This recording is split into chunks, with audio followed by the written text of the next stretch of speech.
खुलुमबाय नोंथांमोनखौ गिबियावनो गासैखौबो बड'जेबनि स्लाव बरना लाग्रोनाय जाबाय। आसा खालामो गासिबो नोंथांमोना मोजाङैनो दं होननानै। नोंथांमोननि थाखाय आं मोनसे गोनां आपडेट लानानै फैदों। आसा खालामो गासिबो भिडिअखौ जोबजासिम नायलांगोन होननानै। नोंथांमोना सोरबाफोर चेनेलाव गोदानै फैदोंबा गिबियावनो चेनेलखौ साबस्क्राइब खालामना ला, जाहाथे नोंथांमोना बेबायदिनो आपडेटखौ मोननो हायो।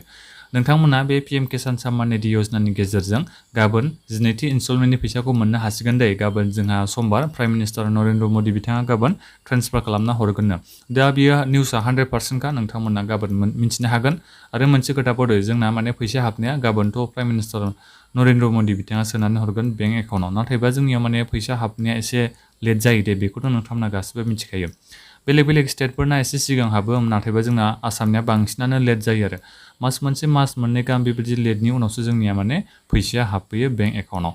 अब्लाबो नोंथांमोना सिन्था खालामनाङा, मा खालामनो हागोन गाबोनो फैसाखौ हरखांनायनि उनावनो लोगो लोगो नोंथांमोना मबाइलफ्राव जुदि SMS फैयोबा नोंथांमोना नायनो हागोन, नङाबा नोङो बेंक एकाउन्टआव नायबानो जाबाय फैसा हाबगोन ना हाबाखै। हाबाखैबाथ' नोंथांमोना नेनांगोन। आरो मोनसे खोथाबा, नोंथांमोननि पीएम किसाननि फैसा हाबनाया जेबो प्रब्लेम जायाखैबा नोंथांमोना फैसाखौ मोनखागोनखा।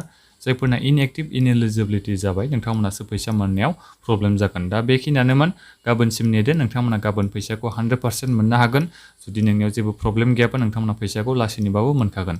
दा बेखिनियानोमोन, बे आपडेटखौनो नोंथांमोना आं भिडिअ बानायनानै खोन्थाहरनाय जाबाय। माबाफोर सोंनांगौ दङबा पीएम किसाननि बागैनो भिडिअनि कमेन्ट बक्सआव नोंथांमोना सोंहरनो हागोन। आरो बेजों लोगोसेनो मोनसे खोथाबाव, आंथ' दाख्लै बावैनो भिडिअ बानायनानै खोन्थाहरखादों, जोंहा दायो अनलाइन एप्लाइआ सोलिगासिनो दङ। नोंथांमोना सोरबाफोर एप्लाइ खालामनो सानदोंबा अनलाइन एप्लाइ खालामबानो जाबाय। दा बेखिनियानोमोन, गोजोन्थों।